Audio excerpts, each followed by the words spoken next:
Hello बच्चों।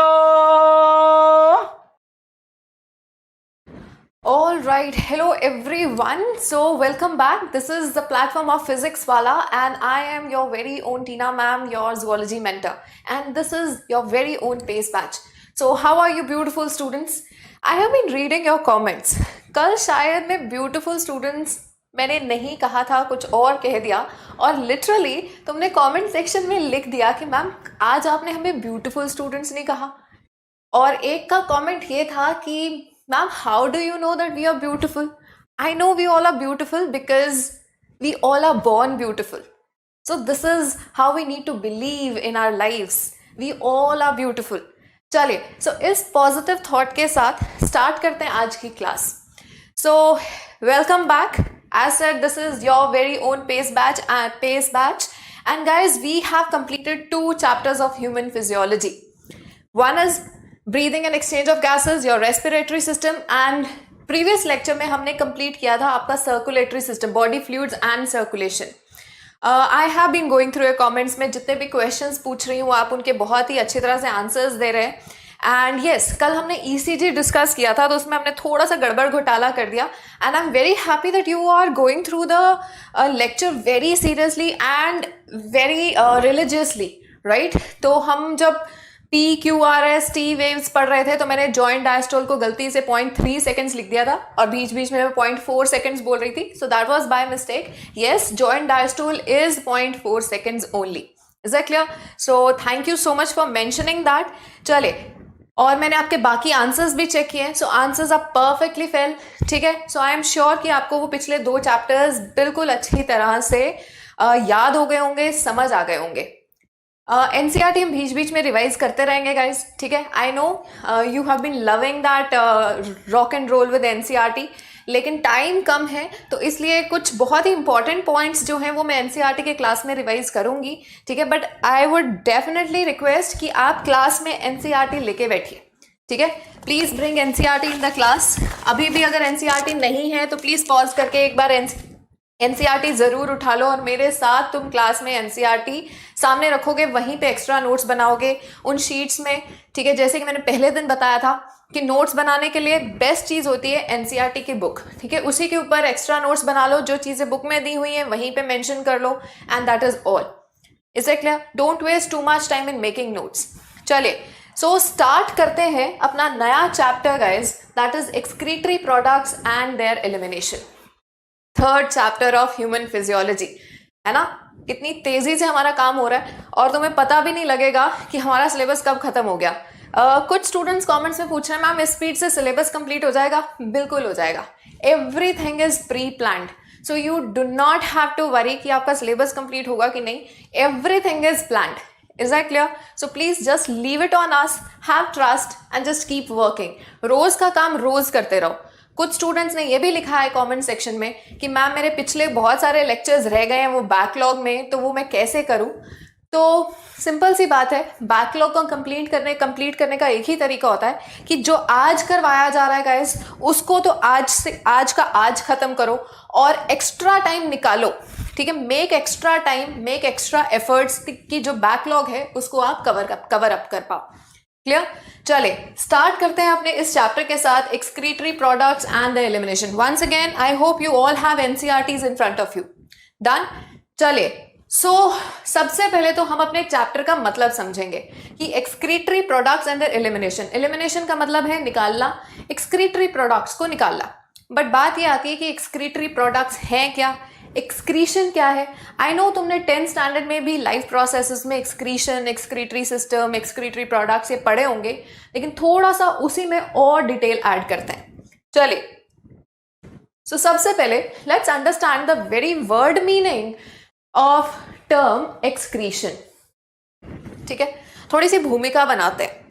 देखो, do you realise कि अगर हमारा एक्सक्रीटरी सिस्टम ना होता तो शायद एक चिप्स का पैकेट खा के भी हम मर सकते थे. अजीब लग रही है बात, बट ये सच है. इतना नमक होता है उस चिप्स के पैकेट में, और खास तौर पे जब चिप्स खत्म हो जाते हैं वो लास्ट में वो जो थोड़ा थोड़ा पाउडर सा रह जाता है, वो नमक रह जाता है, वो मसाला रह जाता है, उसको तो चाट चाट के खाने में अलग ही मजा आता है ना. लेकिन वो मसाला, वो मजेदार जो मसाला है, वो चटपटा मसाला जो है, that could have killed us guys. Yes, it has lots of salt, but our body doesn't require that much salt जितना कि हम रोज रोज खाते हैं. नमक थोड़ा सा भी मम्मी ने सब्जी में कम डाल दिया तो शिकायतें शुरू हो जाती हैं, नमक कम है, ये कम है, वो कम है. लेकिन इतना नमक क्या आपकी बॉडी को चाहिए? इतना पोटाशियम, इतना सोडियम. अगर हमें बनानास खाने पसंद है तो I remember there was a time I used to love bananas, और मैं एक एक दिन में I used to eat 12 bananas in a day without realizing that more than 7 bananas could have killed me if I did not have this excretory system. So let's dedicate this lecture to our very responsible excretory system who is always protecting us. और हम बिना सोचे समझे खा रहे हैं लेकिन इसने हमारा ध्यान रखा हुआ है. ठीक है, चले. सो ये वो सिस्टम है जो हमारी बॉडी के अंदर एक बैलेंस मेंटेन करके रखता है. हमने पिछले चैप्टर में ब्लड पढ़ा है. ब्लड के अंदर हमने देखा है कि हर चीज का एक फिक्स्ड कॉम्पोजिशन, फिक्स्ड अमाउंट रहना चाहिए. ठीक है, कांस्टेंट इंटरनल एनवायरनमेंट मेंटेन होना चाहिए ब्लड के अंदर. What do we call it? Homeostasis, है ना. ग्लूकोज के अगर A यूनिट्स होने चाहिए तो A ही होने चाहिए. अगर A+1 होता है तो उस +1 को निकाला जाएगा या उसको स्टोर कर लिया जाएगा. ठीक है, देन इसी तरह से sodium, potassium, water extra P लिया. सुन लिया जी हमने टीवी में कि अच्छा ज्यादा पानी पीने से स्किन ग्लो करती है, तो आज जोश में आके हमने बहुत ही पानी पी लिया है. तो वो जितना एक्स्ट्रा पानी पी लिया, क्लियर, या बाकी के दिन हम बिल्कुल इग्नोर कर रहे हैं, पानी पी ही नहीं रहे, we are acting like a kangaroo rat who doesn't drink water. तो फिर वो बॉडी किस तरह से अपना मैकेनिज्म मेंटेन करती है, किस तरह से अपना बैलेंस मेंटेन करती है. So we are going to read about that in this system because this is the system which is going to do it all. Maintain balance in your body. और balance guys body में हो, life में हो, बहुत ही जरूरी होता है. चलो, तो सबसे पहले स्टार्ट करते हैं एक्सक्रीशन. देखो, एक्सक्रीशन का मतलब क्या है? एक्सक्रीशन का मतलब है process of removal of waste, nitrogenous waste. यहां पे ऐड करेंगे नाइट्रोजनस वेस्ट. और ये कैसा नाइट्रोजनस वेस्ट है? Metabolic. I'll explain you what do we mean by metabolic nitrogenous waste का रिमूवल जो होगा in the form of ammonia, urea, uric acid produced during the metabolic activities. तो जो metabolic nitrogenous waste बनता है आपकी body के अंदर, उसके रिमूवल को हम बोलते हैं एक्सक्रीशन. देखो, हमने अभी डाइजेशन नहीं किया है, so we'll be discussing that chapter very soon. Now understand this. See, this is your gut. Gut is your alimentary canal. ठीक है. उसके बाद गट से चीजें जाती हैं आपकी ब्लड के अंदर. सो से दिस इज ब्लड. ठीक है, और ब्लड उसको कहां तक कैरी करता है? ब्लड उसको कैरी करता है ultimately to your cells. Because जो भी चीजें हम खा रहे हैं वो कहाँ चाहिए? आपके सेल्स को चाहिए. Clear? Now see what will happen. हमने खाना खाया, ठीक है, this is the food. Intake किया फूड का, एलिमेंट्री कैनाल में जाके उस फूड का ब्रेकडाउन होता है, राइट, डाइजेशन होती है. और डाइजेशन के बाद, so this is digestion occurring. Digestion के बाद बहुत सारे न्यूट्रिएंट्स रिलीज होते हैं. These are all nutrients. इन न्यूट्रिएंट्स को ट्रांसफर किया जाता है ब्लड के अंदर. ठीक है, so these are all nutrients, all nutrients. And blood is going to carry it to the cells. ठीक है, अल्टीमेटली ये सारी चीजें हम क्यों खा पी रहे हैं? क्योंकि सेल्स को चाहिए. भूख किसको लगती है? सेल को लगती है. क्लियर? तो cells require these nutrients to perform various activities in the body. Clear? तो हमने ये न्यूट्रिएंट्स को कहां पहुंचा दिया? सेल्स तक.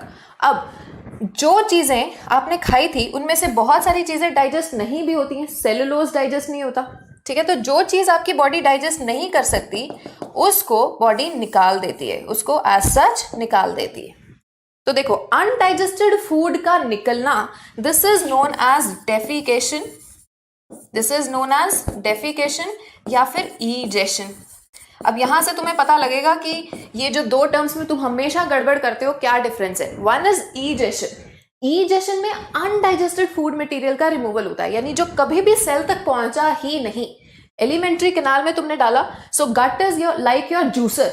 ऊपर से तुम फ्रूट्स डाल रहे हो, जूस निकलता जा रहा है, और वो जूस कहां पहुंच रहा है? सेल्स तक. और जो बाकी का पल्प है जिसके अंदर कोई जूस नहीं बचा, उसको बॉडी निकाल देती है. ठीक है, तो अनडाइजेस्टेड सॉलिड वेस्ट जो बॉडी से निकलता है उसके रिमूवल को क्या कहेंगे? डेफिकेशन या ईजेशन.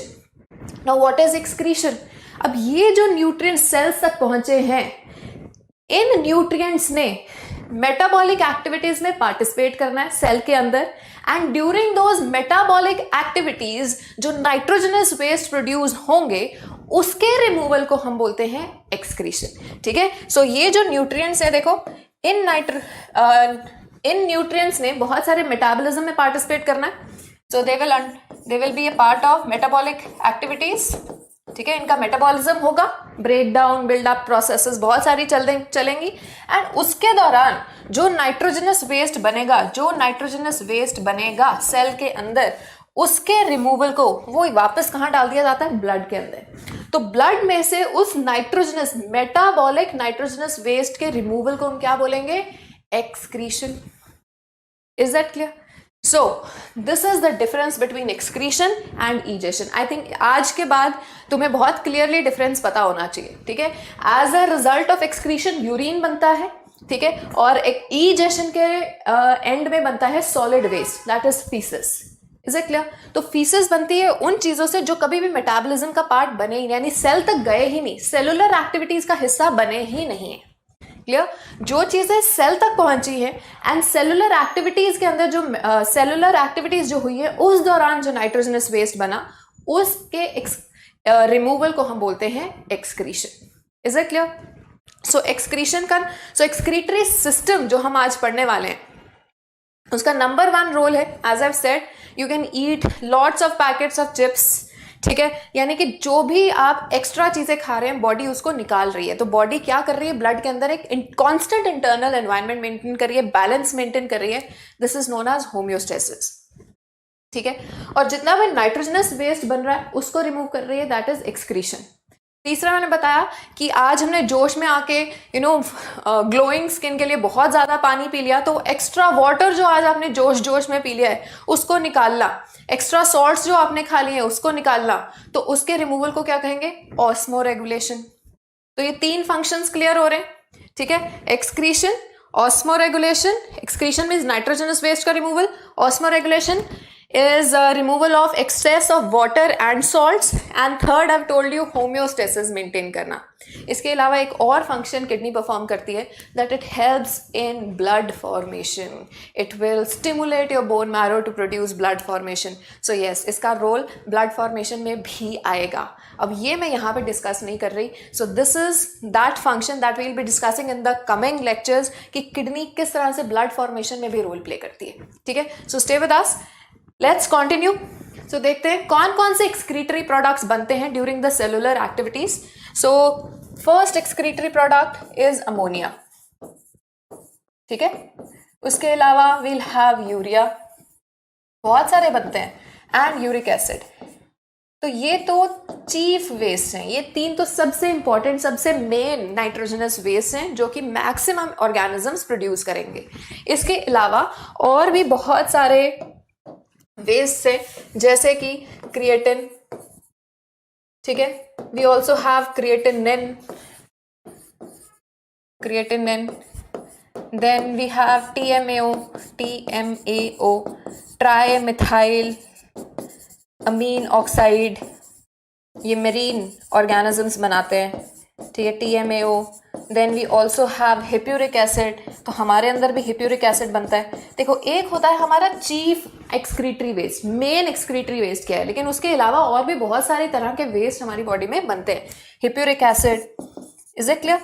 सो these are some of the excretory waste that our body is going to produce. Then कईयों के अंदर बनता है guanine.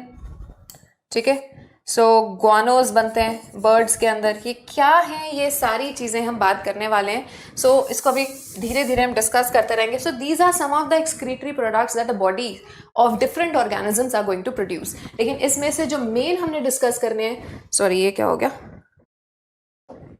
So yes, so this is the chief excretory waste, ammonia, urea and uric acid. Is that clear? चलो अब इनके बारे में डिस्कशन करते हैं। सो टाइप्स ऑफ ऑर्गेनिजम्स, जो 3 एक्सक्रीटरी वेस्ट हैं, urea, uric acid and ammonia, उस बेस पे हमारे पास ऑर्गेनिजम्स को भी हमने क्लासिफाई कर दिया है। So we have classified organisms into 3 categories. 1 जो अमोनिया बनाते हैं, ठीक है, तो जो अमोनिया रिलीज करेंगे उनको हम बोलने वाले हैं अमोनोटेलिक। उनको क्या बोलेंगे? अमोनोटेलिक। क्लियर? जो यूरिया रिलीज करेंगे they will be known as ureotelic. चलो जी, बोर्ड की मनमर्जियां शुरू। And third is uricotelic. Uric acid release करेंगे तो we'll call it uricotelic. So these are different types of organisms based on the main excretory waste they are going to produce. ठीक है? Ammonotelic नाम से पता लग रहा है क्या रिलीज करेंगे? अमोनिया। ठीक है? अब अमोनिया समझो, अमोनिया वो ऑर्गेनिजम्स रिलीज कर सकते हैं जिनके पास बहुत पानी है, क्योंकि ammonia is the most toxic form. Ammonia, this is the most toxic. So इस बोर्ड में जरूर कुछ जादू है, मैं लिखती यहाँ पे हूँ, पहुंच वहां पे जाता है, कोई बात नहीं, ये जादू की क्लास में ही रहते हैं हम। सो अमोनिया देन मोस्ट टॉक्सिक है। ठीक है? और इसको रिमूव करने के लिए वी नीड मैक्सिमम वाटर। अच्छा, अच्छी बात यह है कि वाटर के अंदर ये अच्छा खासा सॉल्युबल भी होता है। It is quite soluble, very readily soluble, readily या highly soluble in water. Is it clear? Readily soluble in water. Clear? So जैसे ही अमोनिया बनता है एज सच उसको निकाल दिया जाता है। और ये कौन रिलीज करेंगे? जो एक्वेटिक होंगे। ठीक है? तो पानी इनको बहुत ज्यादा चाहिए, दे नीड मैक्सिमम वाटर, तो ये वही रिलीज कर सकते हैं अमोनिया जिनके पास एक्सेस वाटर है। लेकिन इसका मतलब ये बिल्कुल नहीं है कि हर ऑर्गेनिज्म जो पानी में रह रहा है वो अमोनिया ही रिलीज करेगा। That is also point. See, all monotelics are aquatic organisms, but all aquatic organisms are not necessarily amonotelic. Is that clear? अब phenomena को क्या कह देंगे? Phenomena to release ammonia will be known as amonotelism. This will be known as amonotelism. Amonotelism. Is that clear? अब बात आती है कि कौन कौन से ऑर्गेनिजम्स हैं जो अमोनोटेलिक हैं। Guys, I hope you have NCERTs in your hand. So we are reading the first page of this chapter, और सेकंड पैराग्राफ में ये सारे ऑर्गेनिजम्स दिए हुए हैं। This is the topic which is given in the second paragraph of your NCERT. ठीक है? तो यहाँ पे बहुत क्लियरली दी हुई हैं एग्जाम्पल्स आपकी। तो देखो कौन कौन से ऑर्गेनिजम्स हैं, let's underline, I will write it. देखो, पानी में रहने वाले, नंबर 1, कुछ एक्स्ट्रा बता रही हूँ वो आप लिख लोगे, अमीबा। ठीक है? साइंटिफिक नेम्स हैं तो अंडरलाइन करेंगे हम, पैरामीशियम। क्लियर? इसके अलावा वील हैव फिशेस। अब आपको एक होमवर्क बता रही हूं, you have to tell me in the comment section कि कौन सी फिशेस। देखो, 2 तरह की फिशेस होती हैं, एक होती है बोनी, एक होती है cartilaginous. You have to tell me कि कौन सी फिशेस हैं जो अमोनोटेलिक हैं और कौन सी होंगी जो यूरिया रिलीज करेंगी तो यूरियोटेलिक होंगी। Is that clear? So that is the first question of the day that you have to answer in the comment section. All right, so is this clear? इसके अलावा जो एक्वेटिक इंसेक्ट्स हैं, सारे insects नहीं, aquatic insects, clear, they will also be releasing ammonia. Done.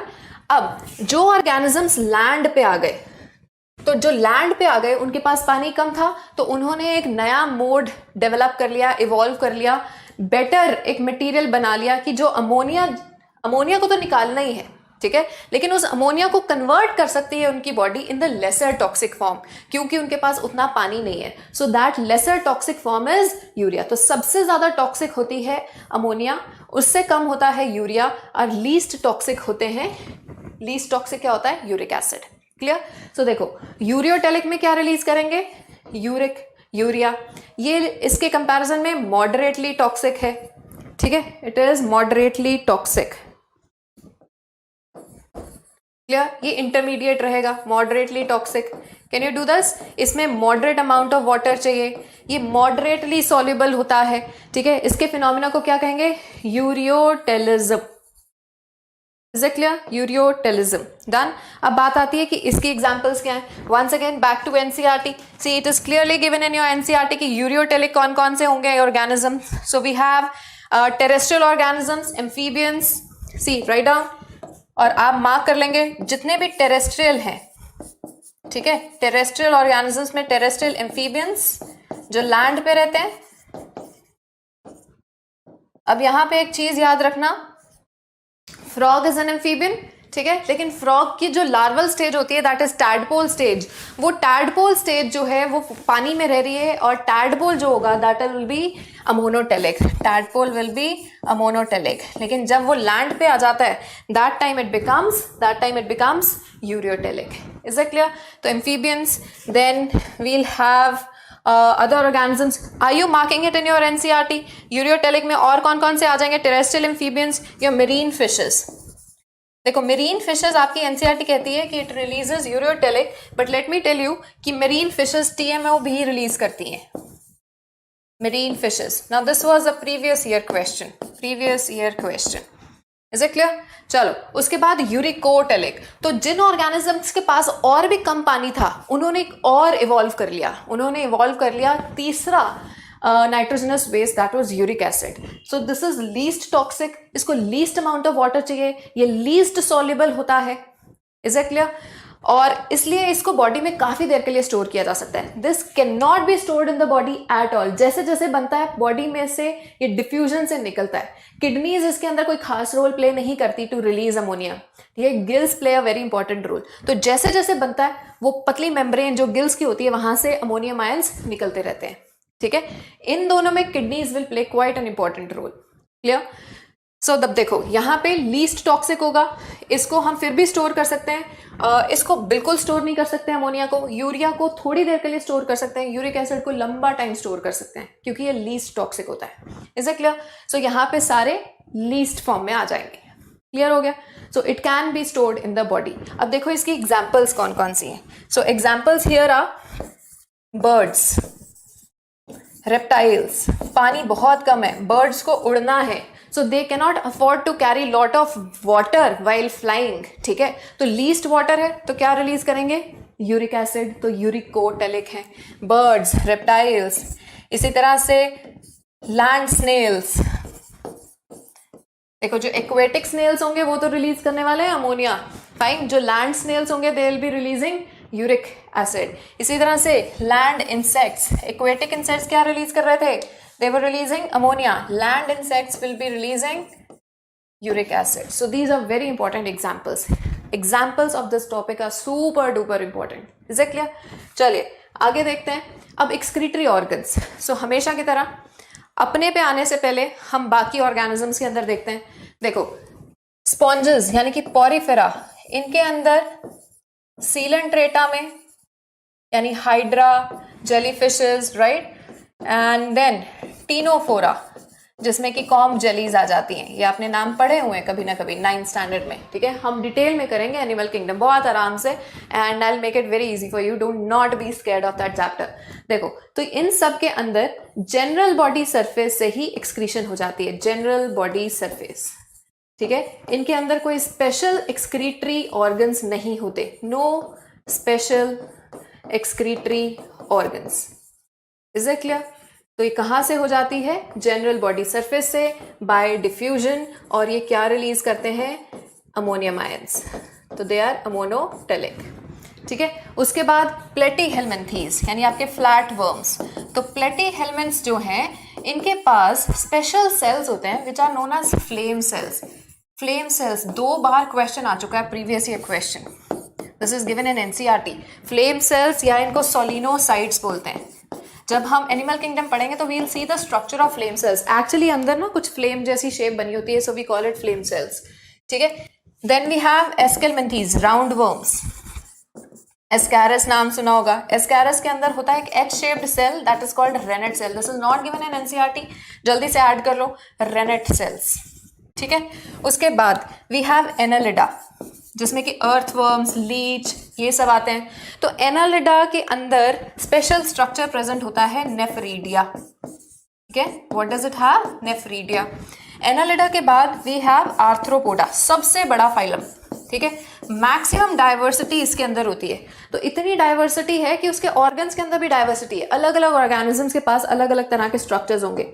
देखो किसी के पास coxal glands हैं, किसी के पास ग्रीन ग्लैंड्स हैं।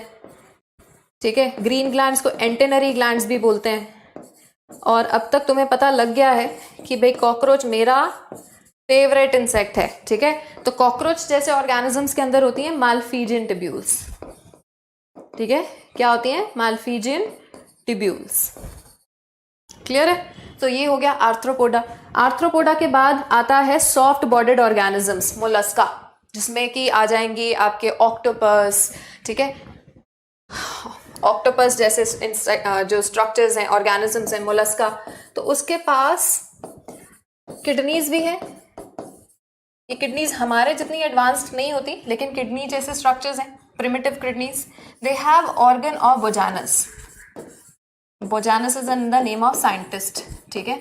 केबर्स ऑर्गन, देखो ये तुम्हें यहाँ इस चैप्टर में लिखा हुआ बिल्कुल नहीं मिलेगा, लेकिन जब हम एनिमल किंगडम पढ़ेंगे तो वहां पे कुछ ना कुछ इसका रेफरेंस आने वाला है, तो please note it down right here, ठीक है। एनिमल किंगडम को ना आसान करने का तरीका यही होता है कि ह्यूमन फिजियोलॉजी के साथ उसको तोड़ तोड़ के पढ़ते जाओ, ये पहली ट्रिक है। फाइन, तो देखो आज इस चैप्टर में आपने क्या किया, आपने एनिमल किंगडम का एक्सक्रीटरी सिस्टम वाला हर फाइलम की एक एक लाइन एक्सक्रीटरी सिस्टम से रिलेटेड जो है वो आपने यहीं पे पढ़ ली है, ठीक है। ऑल राइट, और उसके बाद देखो अकाइनोडर्माटा, स्टार फिशेस, ब्रिटल स्टार, ठीक है, ये सब जिसमें आते हैं, तो इनके अंदर कोई स्पेशल स्ट्रक्चर्स नहीं होते, no special structures, no special structures. इनके अंदर जो वाटर वैस्कुलर सिस्टम है उसी के थ्रू एक्सक्रीशन भी होगी। ये वाटर वैस्कुलर सिस्टम क्या होता है, we are going to read it, ठीक है। एंड इसके बाद हेमीगॉडेटा, देखो हेमीगॉडेटा जिसके अंदर टंग वर्म्स आएंगे, ठीक है। इनके अंदर होती हैं प्रोबोसिस ग्लैंड, इनका आगे वाला जो हिस्सा है वहीं पे इनका एक्सक्रीटरी सिस्टम प्रेजेंट है। यहां लिख रही हूँ हेमीगॉडेट्स के अंदर, ऑडेट्स के अंदर प्रेजेंट होती है प्रोबोसिस ग्लैंड, ठीक है, प्रोबोसिस ग्लैंड। और फिर आ जाते हैं हम लोग कॉर्डेट्स, इनके अंदर आराम से लिख दो किडनीज। डन, चलो तो ये हो गया। So yes, you can take the screenshot and let's move on to the human excretory system now. So human excretory system पे आते हैं, जिसमें हमने बेसिकली ज़्यादा डिटेल करना है। तो ह्यूमन एक्सक्रीटरी सिस्टम के अंदर देखो क्या क्या कॉम्पोनेंट्स हैं। We have a pair of kidneys, ठीक है, ये बीन शेप्ड स्ट्रक्चर्स, उन किडनी से अराइज होते हुए पेयर ऑफ यूरेटर्स प्रेजेंट है, जो ट्यूब्स किडनी से यूरिन को कहाँ लेके जाएंगी, यूरिनरी ब्लैडर तक, जो स्टोर करता है, ठीक है। और उसके बाद यूरिनरी ब्लैडर से यूरिन बाहर तक कैसे आता है, it is evacuated through the tube known as urethra. Clear? So we are going to discuss each and every component. सबसे पहले आज हम स्टार्ट कर रहे हैं किडनी का स्ट्रक्चर। क्लियर? तो ये आपकी एनसीईआरटी की फिगर है 19.1। I hope you recognise, NCERT सबके सामने है, ठीक है। Now see, this is kidney, fine. ये मेडुला कॉर्टेक्स क्या है दैट वील सी। अब यहाँ पे एक चीज देखो, नोटिस करो, जो आपकी राइट किडनी है, so this is the right kidney. Right kidney left kidney के कंपैरिजन में हल्की सी नीचे होती है, ठीक है। First thing, so right kidney is slightly below the left kidney. Why? क्योंकि इसके बिल्कुल ऊपर प्रेजेंट है आपका लिवर। हमने जब लंग्स पढ़े थे तो हमने देखा था जो आपका राइट लंग है वो छोटा और मोटा है। क्यों? क्योंकि नीचे लिवर आ गया, तो लिवर ने उसको ऊपर पुश कर दिया था, है ना। तो लिवर दो काम कर रहा है, राइट लंग को ऊपर की तरफ पुश कर रहा है, छोटा और मोटा बना रहा है, और किडनी को नीचे पुश कर रहा है। क्लियर? सो देखो, right kidney is slightly lower than the left kidney due to above lying liver. इसके ऊपर क्या प्रेजेंट है? लिवर प्रेजेंट है, above lying liver. Is that clear? उसके बाद ये जो ट्यूब्स अराइज हो रही हैं, can you see these tubes are known as ureters. हम एक एक के बारे में पढ़ने वाले हैं। और ये pear shaped structure, the bladder, और उसके आगे ये जो ट्यूब होती है, this is called urethra. Clear? Let's move on to the details of kidney. तो ओवरऑल यूरिनरी सिस्टम आपका क्या क्या काम करने वाला है? As I told you, it is going to keep my body balanced. तो इसके लिए क्या टर्म यूज होगी? होम्योस्टेसिस मेंटेन करेगी। क्लीन्स द ब्लड, जो नाइट्रोजनस मेटाबॉलिक वेस्ट बनेगा उसको निकालेगा। एलिमिनेशन करेगा नाइट्रोजनस वेस्ट की। एक्सेस सॉल्यूट्स, जो आपने वो मसाला खा लिया है, उसका चिप्स के पैकेट में जो लास्ट बचता है, यानी कि बहुत ज़्यादा सॉल्ट ले लिया है, बहुत ज़्यादा आयंस ले लिए हैं, उसको रिमूव करेगा। और जो ग्लोइंग स्किन के लिए इतना ज़्यादा जोश में आके पानी पी लिया है, उसको भी रिमूव करेगा। Is that clear? So these are some of the functions. इसके अलावा मैंने तुम्हें बताया कि ये ब्लड फॉर्मेशन में भी रोल प्ले करने वाला है। ब्लड फॉर्मेशन क्या, कैसे, this is a big question here, but definitely by the end of the chapter you will understand कि किडनीज का ब्लड फॉर्मेशन में भी रोल आता है. क्लियर? चलो तो स्टार्ट करते हैं किडनी से. ठीक है, बीन शेप्ड स्ट्रक्चर है, बचपन से देख रहे हैं. अब डिटेल्स देखेंगे कि ये किडनी है कैसी. ऑल राइट, तो पहले ड्रॉ कर लेते हैं हमारा bean shaped structure. This is your kidney. ठीक है, अब देखो ये जो तुम्हें ऐसे कनकैविटी नजर आ रही है, दिस डिप्रेशन, दिस कनकैविटी, इस कनकैविटी को हम बोल देते हैं, इस कनकैविटी को बोलते हैं हाइलम. क्या बोलते हैं? हाइलम. हाइलम और हाइलस. ठीक है, यहीं से यूरेटर बाहर आना है, यहां से यूरेटर बाहर आएगा, सी दिस, और जो ब्लड वेसल्स हैं वो एंटर करेंगी. सो ये आपकी रीनल आर्टरी है. ठीक है, एक इधर चली गई, एक इसकी ब्रांच इधर आ गई. तो renal artery, renal word is for kidney. ठीक है, रीनल आर्टरी यहीं से एंटर कर रही है. क्लियर? और इसी तरह से रीनल वेन जो है वो वहीं से लीव कर रही है. सो यहाँ से पीछे से आपकी रीनल वेन आ रही है. ठीक है, तो रीनल वेन भी यहीं से ब्लड लेके जाने वाली है. This is renal vein. Clear? तो यहाँ से इसकी दूसरी ब्रांच जाएगी. क्लियर? तो ये जो डिप्रेशन है जहाँ से कि आर्टरीज अंदर आ रही हैं, वेन्स निकल रही हैं, या यूरेटर एग्जिट कर रहा है, इस डिप्रेशन वाले एरिया को क्या बोलते हैं? हाइलम. समझ में आ गया? ओके. अब हर एक ऑर्गन के आसपास, हर एक वाइटल ऑर्गन के आसपास प्रोटेक्टिव कवरिंग्स होती हैं, तो किडनी के पास भी है. तो किडनी के बाहर जो प्रोटेक्टिव कवरिंग होती है, the protective covering around kidney, this is known as renal capsule. So this is known as renal capsule. So renal capsule is the protective covering of kidney. Protective covering. ठीक है, चलो इसके further layers होती हैं लेकिन वो हमें नहीं करनी है. तो in short it is a protective covering. All right, अब इसके बाद अब अंदर चलते हैं. तो ओवरऑल जो किडनी है वो दो पार्ट्स में डिवाइडेड है. ठीक है, किसी भी ऑर्गन के बाहर वाले हिस्से को हम कॉर्टेक्स बोलते हैं, अंदर वाले हिस्से को मेडुला बोलते हैं. तो पहले तो कॉर्टेक्स एंड मेडुला डिवाइड कर लेते हैं. सो ये बाहर वाला जो रीजन है, दिस इज कॉल्ड कॉर्टेक्स.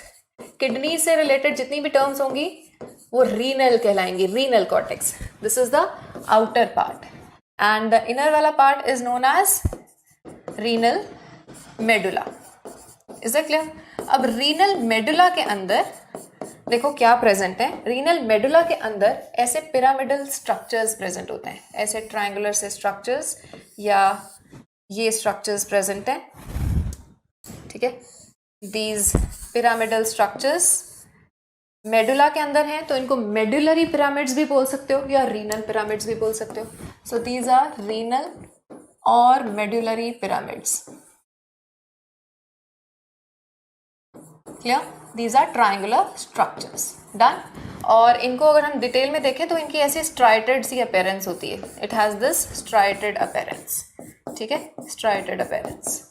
अब रीनल पिरामिड्स के बेस पे, यहाँ बेस पे एक फनल शेप्ड स्ट्रक्चर होता है. ये फनल शेप्ड स्ट्रक्चर, ये फनल शेप्ड जो स्ट्रक्चर है, this is known as medullary papillae या renal papillae. Medullary papillae. These are funnel shaped structures. Clear हो गया? ऑर्डर पता लग रहा है? बाहर की तरफ रीनल पिरामिड्स और उसके बेस पे क्या प्रेजेंट है? ये these are the medullary papillae और renal papillae. these orange colored, these are the papillae. ठीक है, अब यहाँ से स्मॉल डक्ट्स अराइज होंगी. तो डक्ट्स अराइज करा देते हैं. किससे कराएं? यहाँ से कराते हैं. देखो अब यहाँ से स्मॉल डक्ट्स अराइज हो रही है, ये इस तरह से. ठीक है, ये जो डक्ट्स अराइज हो रही हैं, ये इसी तरह से यहाँ से भी स्मॉल डक्ट्स अराइज हो रही हैं. तो ये डक्ट्स मिलके, देखो इसको जरा रब करते हैं. All right, all right. देखो ये जो हमारी स्मॉल डक्ट्स हैं, ये स्मॉल डक्ट्स मिलके एक बड़ी डक्ट्स बना देंगी. ठीक है, और बड़ी डक्ट्स जो हैं, ये बड़ी डक्ट्स मिलके एक बहुत बड़े रीजन में ओपन हो जाती हैं, सबसे ब्रॉड रीजन में ओपन हो जाती हैं. And this broad region is known as pelvis. This is known as pelvis. Pelvis का मतलब ये होता है हिप रीजन, राइट, जो ब्रॉड रीजन है। तो यहाँ पे जो सबसे ज्यादा ब्रॉड रीजन है, this is known as pelvis. और ये जो डक्ट्स हैं, ये डक्ट्स हैं, इनको बोला जाता है calyces. Ducts are known as calyces. Is that clear? अब एक और चीज, तो बाहर वाला जो कॉर्टेक्स है ना गाइस, कॉर्टेक्स की डॉटेड अपीयरेंस होती है, ठीक है। ये डॉटेड अपीयरेंस क्यों है that we will see, but इसकी डॉटेड अपीयरेंस होती है। Clear? This is the dotted appearance. Now see, अब बीच बीच में तुम देखोगे कि मेडुलरी पिरामिड्स के बीच में ये जो खाली स्पेस है, यहाँ पे भी कॉर्टेक्स घुस जाता है, ठीक है। यहाँ पे भी आपका कॉर्टेक्स एंटर करेगा, पेनिट्रेट कर जाएगा बीच में। क्लियर? सो अब ये जो कॉलम्स बने हैं, सो दिस इज ऑल कॉर्टेक्स, ये तो हमें क्लियर था। पर ये जो मेडुला के बीच में कॉर्टेक्स के कॉलम्स प्रेजेंट है, मेडुलरी पिरामिड्स के बीच में जहां कॉर्टेक्स प्रेजेंट है, this part is known as columns of Bertini. We call it columns of Bertini in the name of scientist. Is that clear? We know we call them columns of Bertini. क्या है columns of Bertini? Cortex going into the medullary pyramids. दो pyramids के बीच में cortex present होता है। Clear हो गया? So this is the structure of your kidney. समझ में आया सबको? ठीक है। बाहर protective covering है, capsule. ओवरऑल बाहर वाले रीजन को कॉर्टेक्स बोलेंगे, ठीक है, उल्टा टिक लगा दिया हमने। तो अंदर वाले रीजन को मेडुला बोलेंगे। मेडुला के अंदर पिरामिड्स प्रेजेंट है, ट्रायंगुलर स्ट्रक्चर्स, पिरामिडल स्ट्रक्चर्स, ठीक है। इनकी स्ट्राइटेड अपीयरेंस होती है, ये पॉइंट्स आप लिखते जाओगे साथ साथ। इनके बेस पे देखो क्या प्रेजेंट है, पेपिले प्रेजेंट है, फनल शेप्ड होते हैं। उसके आगे डक्ट्स अराइज होती हैं which are known as calyces, छोटी डक्ट्स, बड़ी डक्ट्स, ये सारी मिलके एक ब्रॉड रीजन में ओपन हो जाएंगी and that broad region is known as pelvis. और इस पेल्विस से अराइज हो जाता है आपका यूरेटर। तो यहां से बेसिकली यूरेटर अराइज हो रहा है। So this is ureter, this is all ureter. Is that clear to all? ठीक है, this is your ureter. Done. चलो ये देखते जाया करो कि डायग्राम कैसे ड्रॉ कर रही हूँ, क्योंकि आपको ड्राइंग्स भी आ सकती हैं स्कूल एग्जाम्स में। All right, so this is the diagram given in your book. Now can you compare? देखो, रीनल कैप्सूल, प्रोटेक्टिव कवरिंग हो गई, सबको क्लियर है? This is the protective covering, outer region is cortex, ठीक है, अंदर वाला रीजन सारा मेडुला है, और उसके अंदर ये ट्रायंगुलर स्ट्रक्चर्स, मेडुलरी पिरामिड्स, और उसके बेस पे ये वाले स्ट्रक्चर्स। देखो बेस पे यहाँ नहीं दिया हुआ, लेकिन बेस पे ये जो रीजन है, दीज आर रीनल पेपिले या मेडुलरी पेपिले। क्लियर? पेपिले से अराइज हो रही हैं, पेपिले, पेपिले से अराइज हो रही हैं ये ducts. Can you see these ducts? ये देखो, ये छोटी जो डक्ट्स हैं, these are the calyces, these are the calyces, ठीक है। Calyces will form these larger calyces, fine, और उसके बाद they will open in this broad region, ये ब्रॉड रीजन में ओपन हो जाएंगे। इस ब्रॉड रीजन को क्या बोला गया है? Renal pelvis. Is that clear? ये broad region is known as renal pelvis, और ये है आपकी यूरेटर, ये वेन आर्टरी जहां से एंटर कर रही है, and this is your structure. Clear? All right, चलो अब ओवरऑल जो यूरिन का फ्लो है वो कहाँ कहाँ रहेगा? देखो वापस से एक बार डायग्राम रिवाइज करते हैं। तो देखो, यूरिन फॉर्मेशन होनी है यहाँ से, ठीक है। सो यूरिन फॉर्मेशन कैसे होगी, क्या होगी, तो that I will tell you. पर ओवरऑल यूरिन जो बन जाता है वो प्रेजेंट होता है मेडुलरी पिरामिड्स के अंदर, ठीक है। कॉर्टेक्स में बनना शुरू होता है, लेकिन ओवरऑल यूरिन जो है वो कहाँ प्रेजेंट है? पिरामिड्स के अंदर, ठीक है। पिरामिड से कहाँ जाएगा? पेपिले के अंदर। पेपिले के आगे क्या है? केलिसेस है। केलिसेस के आगे पेल्विस, पेल्विस के आगे यूरेटर, यूरेटर कहाँ लेके जाएगा? ब्लैडर में, और ब्लैडर से आगे urethra. Clear? So this is the flow of urine. So see, flow of urine कैसा रहेगा? सो स्टार्टिंग विद रीनल या मेडुलरी पिरामिड्स, पिरामिड से रीनल पेपिले, पेपिले के आगे डक्ट्स प्रेजेंट होती हैं, ठीक है। जो छोटी डक्ट्स हैं उनको हम माइनर केलिसेस बोल देते हैं, और माइनर केलिसेस जुड़ के बना देती हैं बड़ी डक्ट्स जो नहीं दिखाई हुई यहाँ पे, बट मेजर केलिसेस। ओवरऑल केलिसेस भी लिखोगे तो चलेगा, ठीक है। ऑल राइट, सो केलिसेस के बाद कहाँ जाने वाला है यूरिन? केलिसेस के बाद जाएगा वो पेल्विस में, ठीक है।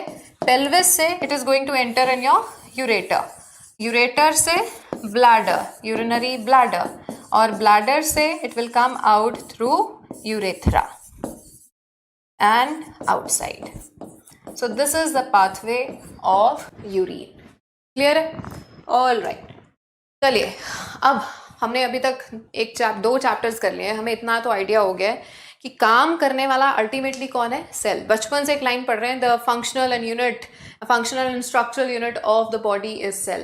तो अल्टीमेटली काम कहाँ होता है? सेल के अंदर होता है, ठीक है, या ग्रुप ऑफ सेल्स मिलके वो काम करते हैं. तो उस एक यूनिट को, उस एक ग्रुप ऑफ सेल्स को जहां पे कि काम हो रहा है अल्टीमेटली, उसको हम क्या बोल देते हैं? यूनिट.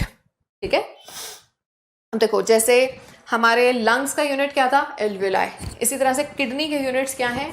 नेफ्रॉन्स. ठीक है, these are the functional units of kidney called nephrons. और हर एक किडनी के अंदर around 1 million nephrons are found in each kidney, per kidney.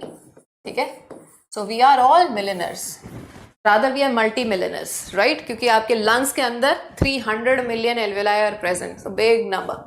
चलो, अब ये नेफ्रॉन का स्ट्रक्चर देखते हैं. नेफ्रॉन का स्ट्रक्चर आपने जरूर देखा होगा, कुछ ऐसा, राइट? अब इस पूरे स्ट्रक्चर को हम दो पार्ट्स में डिवाइड करते हैं. इसकी देखो डिवीजन कैसे होती है. सो नेफ्रॉन के दो पार्ट्स हैं, ठीक है, this is given in NCERT, you have to read it. देखो, इसके दो पार्ट्स हैं. First part is glomerulus and rest of the part is called renal tubule.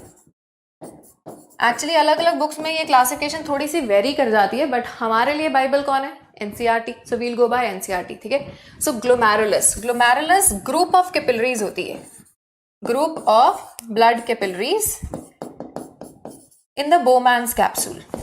Now what is Bowman's capsule? We'll just see. In the cup shaped structure called Bowman's capsule. Clear? Glomerulus.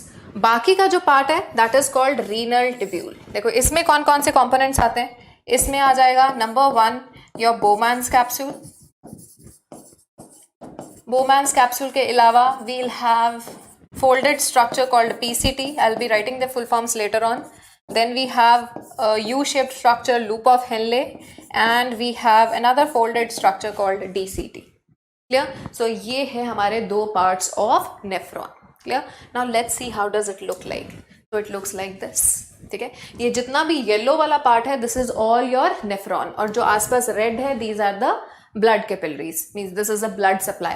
Blood supply को अभी भूल जाओ. तो अभी हम सबसे पहले देखेंगे इसका नेफ्रॉन. तो नेफ्रॉन में देखो, ये जो ब्लड कैपिलरीज आ रही हैं, these are known as glomerulus. बस ये वाली ब्लड कैपिलरीज हमने देखनी है. कहाँ पे प्रेजेंट है? कप शेप्ड स्ट्रक्चर में. This is that cup shaped structure and this cup shaped structure is known as Bowman's capsule. It is cup shaped structure. मैं भी ड्रॉ करूंगी, don't worry. Cup shaped structure, ताकि आपको समझ में आए कि ड्रॉ कैसे करना है. बट पहले एक बार डायग्राम देख लेते हैं. Clear? So this was the first part and this is the second part. Bowman's capsule. अब ए Bowman's capsule के बाद देखो, highly folded structure is present. ये highly folded structure. This folded structure is known as proximal convoluted tubule या PCT. Proximal का मतलब होता है पहला, convolution का मतलब होता है folded. तो जो folded structure पहले आ रहा है PCT, ऐसे फोल्डेड स्ट्रक्चर पीछे भी आएगा. ठीक है, सो सबसे पहले Bowman's capsule, उसके पीछे highly folded structure PCT, and then there is this U-shaped structure. This U-shaped structure is known as Henle's loop या loop of Henle. loop का मतलब होता है U-shaped structure. Henle was the name of scientist. ठीक है, अब देखो, इसकी ये वाली लिम्ब नीचे फिल्ट्रेट को लेके जाएगी, so this is known as descending limb. And यहां से फिल्ट्रेट ऊपर जाएगा, so it is known as the ascending limb. Clear? And again there is a highly folded tube, and ये पीछे की तरफ आ रही है, बाद में आ रही है, so this is known as distal convoluted tubule या DCT. Is it clear? And बहुत सारे नेफ्रॉन्स की जो DCTs हैं वो ओपन हो जाती हैं इस ट्यूब में. This tube that I am marking with red. ठीक है, एंड दिस ट्यूब, यहाँ से देखो बहुत सारी DCTs आएंगी. कईयों की DCTs ओपन हो रही हैं यहाँ पे, इधर से एक और DCT आ जाएगी. So they will be opening in this collecting duct. ठीक है। सो अब यहाँ पे एक चीज याद रखना, कलेक्टिंग डक्ट इसका मतलब एक नेफ्रॉन का हिस्सा नहीं है, उस कलेक्टिंग डक्ट के अंदर बहुत सारे नेफ्रॉन्स ओपन हो रहे हैं। So previous year question, collecting duct is not a part of nephron, which of the following structures is not a part of nephron? This is a previous year question. Collecting duct is not a part of nephron. Is that clear to all? समझ में आ रहा है सबको? ठीक है। तो अब देखो बोमैन्स कैप्सूल, अब एक एक को देखते हैं। बोमैन्स कैप्सूल क्या है? बोमैन्स कैप्सूल है, Bowman is the name of scientist sir William Bowman who studied it. ठीक है। कैप्सूल है, कप शेप्ड स्ट्रक्चर है, सबसे पहला पार्ट। सो इस तरह का structure. So this is Bowman's capsule. Clear? अब किडनी के अंदर ब्लड कौन लेके आ रही है? कौन लेके आ रही है? Renal artery. कल मैंने तुम्हें सर्कुलेशन में पढ़ाया था, आर्टरी सबसे पहले टूटती है आर्टीरियोल्स में, है ना। हम बेसिकली 3 ब्लड वेसल्स करते हैं, आर्टरी, वेन्स एंड कैपिलरीज। लेकिन आर्टरी एकदम से कैपिलरी में नहीं टूटती। आर्टरी पहले किस में टूटती है? आर्टीरियोल्स में। In the end of the previous lecture we have seen that diagram. फिर आर्टीरियोल्स आगे टूटते हैं कैपिलरीज में। कल भी मैंने मेंशन किया था कि आज के लेक्चर में वो आर्टीरियोल वर्ड आने वाला है। नाउ सी, किडनी को ब्लड किसने सप्लाई किया? ब्लड सप्लाई किया रीनल आर्टरी ने। रीनल आर्टरी जैसे ही किडनी के अंदर एंटर करती है वो टूट जाती है आर्टीरियोल्स में, वो टूटती है आर्टीरियोल्स में। जितने नेफ्रॉन्स उतने आर्टीरियोल्स, यानी 1 मिलियन आर्टीरियोल्स इन ईच किडनी। क्लियर? और फिर वो आर्टीरियोल्स आगे टूटेंगे इनटू कैपिलरीज। सो अब यहाँ पे ये आर्टीरियोल है, ठीक है। रीनल आर्टरी आई, it broke off into the arteriole. Now this arteriole is known as afferent arteriole. जो ब्लड लेके आ रही है, this is the afferent arteriole. Clear? अब ये एफरेंट आर्टीरियोल एंटर करेगी इस कप शेप्ड स्ट्रक्चर में and it will break off into lots of capillaries. Is that clear?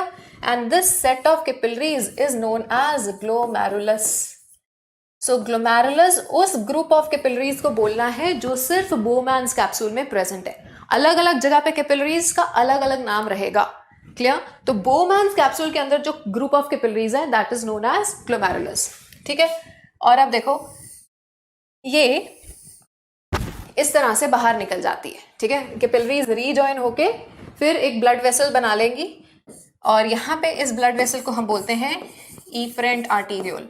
I know दिमाग में आ रहा है कि भी कैपिलरीज के बाद तो वेन्यूल बनना चाहिए, लेकिन किडनी के आसपास जो ब्लड सप्लाई है ना वो थोड़ी यूनिक होती है। ठीक है। क्योंकि बहुत सारे काम है, ये कैसे काम करता है, ये ब्लड सप्लाई का क्या सिग्निफिकेंस है, ये हमें कल समझ में आने वाला है। आज हम सिर्फ स्ट्रक्चर पे फोकस करेंगे। Is it clear? Now see, efferent arterial होगा, ये ब्लड लेके गई, तो लेके कौन आ रही है टुवर्ड्स बोमैन्स कैप्सूल? एफरेंट। और लेके कौन जा रही है? इफरेंट। अब देखो मैंने इफरेंट आर्टीरियोल नैरो बनाई है। क्या बनाई है? नैरो बनाई है, पतली बनाई है। गलती से नहीं बनाई, जानबूझ के बनाई है, क्योंकि ये नैरो होती है। एफरेंट आर्टीरियोल ब्रॉड होती है। अब उससे होगा क्या? देखो पीछे से ब्लड ज्यादा आएगा, निकलने के लिए जगह कम है, तो सारा प्रेशर किस पे पड़ने वाला है? इस ग्लोमेरुलस के अंदर प्रेशर डेवलप होगा और इसी प्रेशर की वजह से आपका ब्लड फिल्टर होना है। ठीक है।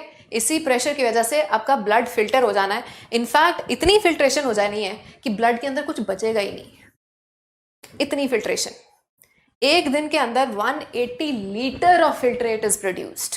180 लीटर एक दिन के अंदर। पर यूरिन कितना बनता है? सिर्फ 1.5 से 2 litre.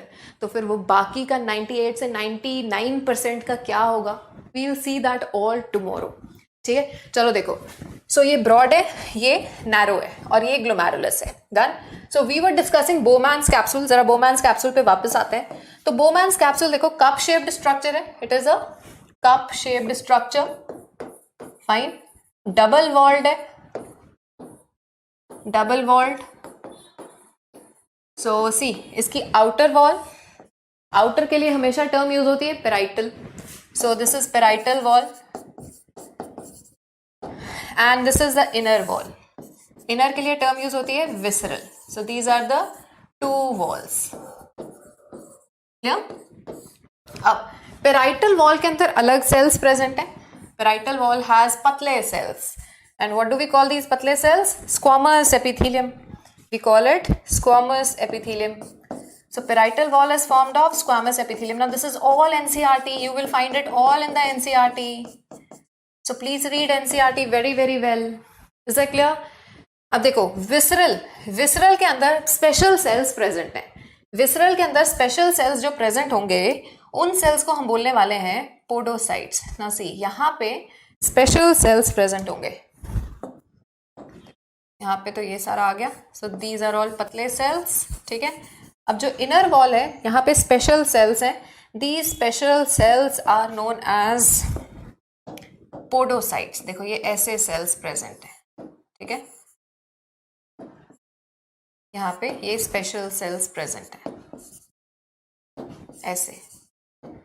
These are found present in the inner wall and these are called, this is the visceral wall और इसके अंदर special cells present है called podocytes। पोडा का मतलब होता है feet, जो पैरों की तरफ नीचे वाली साइड पे present है। These cells are called podocytes।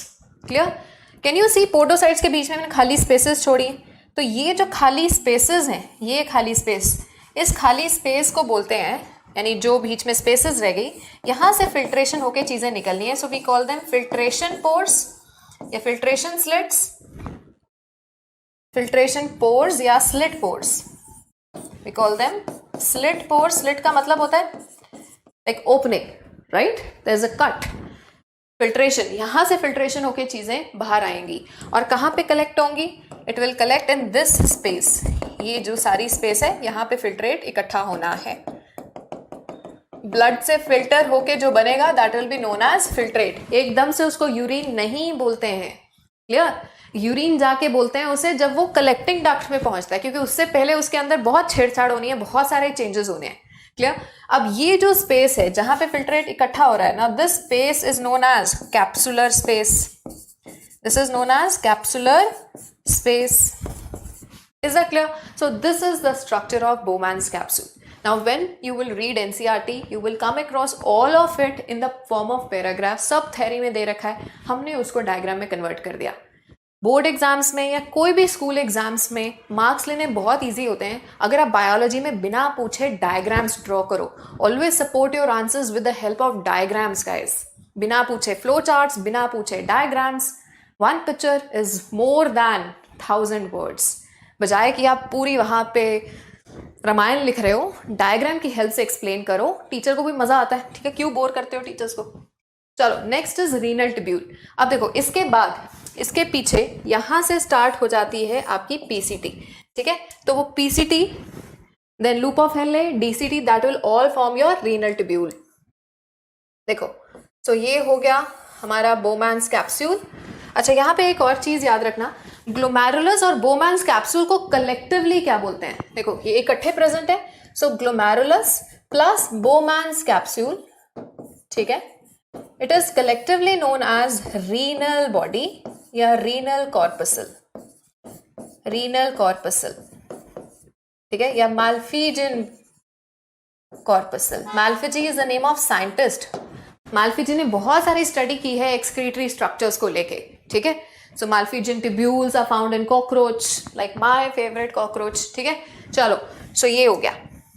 अब बोमैन्स कैप्सूल हो गया। बोमैन्स कैप्सूल के बाद ये हाईली कॉन्वोल्यूटेड ट्यूब्यूल प्रेजेंट है, ठीक है। This is all your proximal convoluted tubule. उसके बाद ये यू शेप्ड स्ट्रक्चर स्टार्ट हो जाता है। This U shaped structure is known as loop of Henley. अब ये लूप ऑफ हेनले के अंदर एक रीजन आता है जिसमें कि ये लूप ऑफ हेनले पतली हो जाती है, काफी पतली पड़ जाती है, ठीक है। This is thin and again it will become broad, और ब्रॉड होने के बाद it will again become highly convoluted, and ये highly convoluted will be known as DCT. और ये बहुत सारे डीसीटीज ओपन हो जाते हैं कलेक्टिंग डक्ट्स में, क्लियर। अब देखो कौन से रीजन में कौन कौन से सेल्स प्रेजेंट है। So this highly convoluted tubule is known as PCT, ठीक है। This U shaped structure is known as loop of Henle, and this highly coiled another structure is DCT, clear. अब यहाँ पे कौन कौन से सेल्स प्रेजेंट है, अंडरस्टैंड दिस। पीसीटी के अंदर प्रेजेंट होता है क्यूबॉइडल एपिथेलियम। देखो एक याद रखने की ट्रिक बता रही हूँ, पूरे नेफ्रॉन के अंदर दो तरह के सेल्स हैं, या वो क्यूबॉइडल है या वो स्क्वामस है। बोमैन्स कैप्सूल में भी आपने देखा बाहर की तरफ स्क्वामस थे, अंदर की तरफ पोडोसाइट्स थे, तो वो पोडोसाइट्स क्या थे? क्यूबॉइडल एपिथेलियम थी। उसकी मॉडिफिकेशन थी, उसको हम पोडोसाइट्स बोल देते हैं। पीसीटी के अंदर भी क्यूबॉइडल एपिथेलियम होगा, ठीक है। अब लूप ऑफ हेनले के अंदर ये जो थिक सेगमेंट्स हैं, इन थिक सेगमेंट्स के अंदर चाहे असेंडिंग हो या डिसेंडिंग हो, थिक सेगमेंट्स के अंदर प्रेजेंट होगा क्यूबॉइडल एपिथेलियम, ठीक है। और जो इसका थिन सेगमेंट्स होंगे, थिन के अंदर प्रेजेंट होगा squamous epithelium. Very easy to remember, ठीक है। दो ही तरह के सेल्स हैं। डीसीटी के अंदर भी क्या है, cuboidal epithelium. Clear? Now see, PCT में एक चीज ऐड कर लेनी है, क्योंकि पीसीटी के अंदर सबसे ज्यादा रीअब्जॉर्प्शन होनी है। तो पीसीटी के अंदर रीअब्जॉर्प्शन को एनहांस करने के लिए क्यूबॉइडल सेल्स ने अपना सरफेस एरिया इंक्रीज कर लिया है, और यहां पे प्रेजेंट होगा ब्रश बॉर्डर्ड क्यूबॉइडल एपिथेलियम, ठीक है। Brush bordered cuboidal epithelium, this is to increase surface area for reabsorption. अभी क्या होती है reabsorption, that we are all going to discuss tomorrow. Clear? तो यहाँ पे देखो, यहाँ पे ऐसे सेल्स प्रेजेंट होंगे, ये क्यूबॉइडल है और ब्रश बॉर्डर है, ठीक है। यहाँ पे क्यूबॉइडल, यहाँ पे स्क्वामस, फिर cuboidal, cuboidal and cuboidal. Is it clear?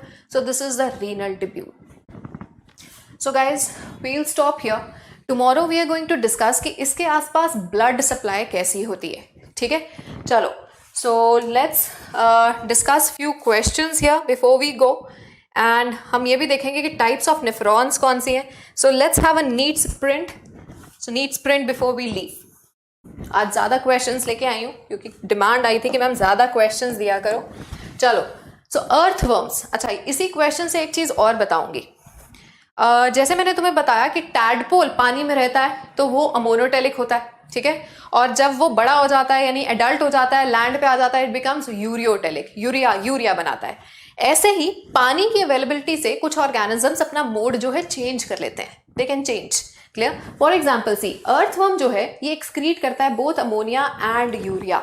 Depend करेगा कि उसके पास कितना पानी है। कम पानी है तो यूरिया बना लेगा, और अगर ज्यादा पानी है, ठीक है, तो it can release ammonia. Excretion in earthworm depends upon the environment. Environment means water availability, ठीक है। सो ये assertion reason questions, they are good for concept building, ठीक है। एम्स का पेपर बेशक हट गया है, but do practice these assertion reason questions, they will actually help you to check your concepts. Now see, जब भी असर्शन रीजन करने होते हैं ना, एक ट्रिक बता रही हूं, यहां पे बिकॉज लगा के देख लो।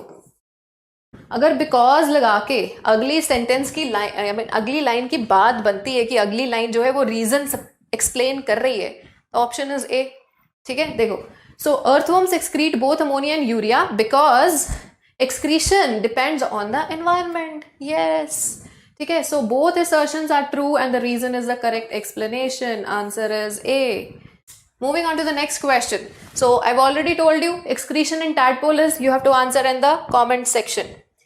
Then uricotelic is found in, तो example based, देखो ये examples वाले questions are very very important, very very important examples. So previous year question भी है, so you have, and it is given in NCERT, so please give the answer in the comment section. Clear? चलिए, proximal convoluted tubule, I just told you कौन सा cells ने इसको line किया है। simple, और simple का मतलब होता है single layer, ठीक है। और अगर मल्टीपल लेयर्स में है तो उसको हम कंपाउंड या स्ट्रैटिफाइड बोल देते हैं, लेकिन यहाँ सारे सेल्स हमने सिंगल लेयर में किए हैं, तो ये याद रख लेना। तो कौन से सेल्स किए हमने? कॉलमनर नहीं, क्यूबॉइडल यस, लेकिन ब्रश बॉर्डर होने चाहिए, so this is also wrong, answer is 3। Next, vasa recta, that we'll discuss tomorrow, ठीक है। Blood from the glomerulus is carried away by, glomerulus से दूर कौन ब्लड लेके जाता है? लेके आया था एफरेंट, लेके कौन जाएगा? Answer in the comment section. And that is all for today, I will see you tomorrow, और कल हम डिस्कस करेंगे blood supply, and we will start with the functional aspect कि किडनीज ब्लड को फिल्टर करती कैसे हैं, कैसे कैसे ये आपकी बॉडी के अंदर बैलेंस मेंटेन रखेगी, ठीक है। और कल हम देखेंगे कि जब मम्मी हमें एल्मिरा साफ करने को कहती है तो वो एल्मिरा साफ करना और हमारा ब्लड फिल्टर होना कैसे रिलेटेड है। Will discuss it all tomorrow. Till then keep smiling. पढ़ाई करते रहें। All the very best.